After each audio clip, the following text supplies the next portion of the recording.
In this video, we're going to learn how to multiply and divide mixed numbers. It's actually not that hard. We just have to take two steps. The first step is we're going to convert all mixed numbers into improper fractions. So step one, and it goes same for multiplication and division. We have two examples here. So convert each mixed number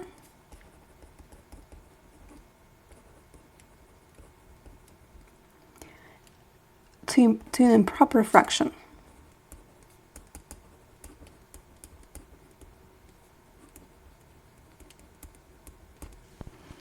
Okay, so let's try for our first example. 2 1/7. To convert mixed number to an improper fraction, we have to take the whole part, multiply by the denominator, that's 14, 2 times 7, 14, and then add the numerator, so it's plus 1.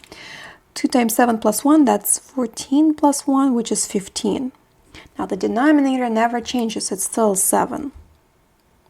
Times, and again, 3 times 3, that's 9. 9 plus 2, that's 11. 11 over 3, denominator stays the same. And then once you convert each mixed number to an improper fraction, then you perform the given operation. So step 2, multiply or divide. So for this example, we have to multiply. Remember, before we multiply, we want to try to simplify fractions as much as we can. And in this case, 15 and 3 can be simplified. We can divide each by 3. 3 divided by 3 gives me 1. 15 divided by 3 gives me 5. So that's all I can do as far as simplification. So I will be multiplying 5 by 11. That's 55. And then 7 by 1. That's 7. Now the question is asking us to write our answer as a mixed number in simplest form, so it has to be reduced, it has to be simplified and written as a mixed number. Well, every time when you have an improper fraction, it means that you can convert it to a mixed number. And that is an improper fraction, right? The numerator is larger than denominator. So to convert it to the mixed number, we'll have to think what happens when we divide 55. I'm going to write it sideways. 55 divided by 7. So how many times does 7 go into 55? 5, I should say. 7 times, right? 7 times 7 is 49. And then the remainder will be 6. Okay, so that means that the mixed number will be 7 and 6 over denominator always stays the same, so 6 over 7. Now then check if you can simplify this fraction. Well, we cannot, so it's going to stay like that. And also double check if it's now proper fraction.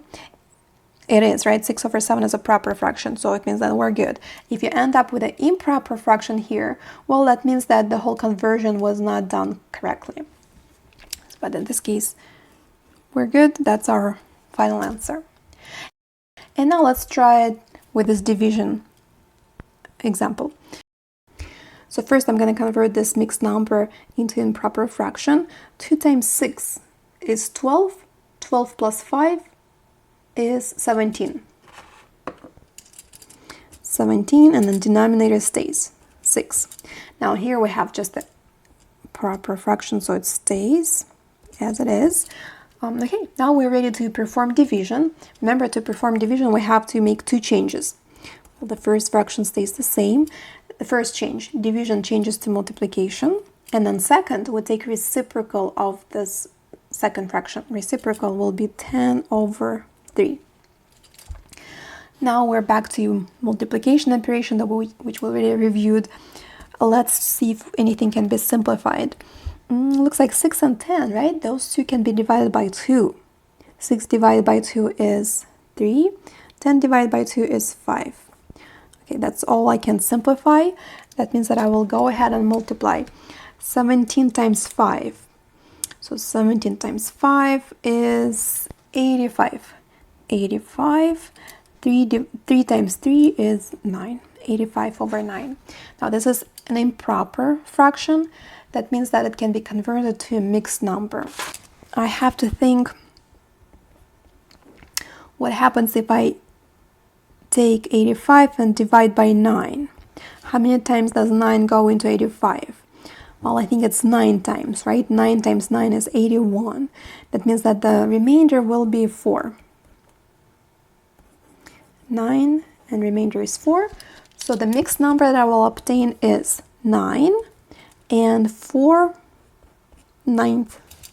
Keep the denominator. 9 and 4/9. Now this fraction is proper, that's good, and it also cannot be simplified. That means that I'm looking at the final answer.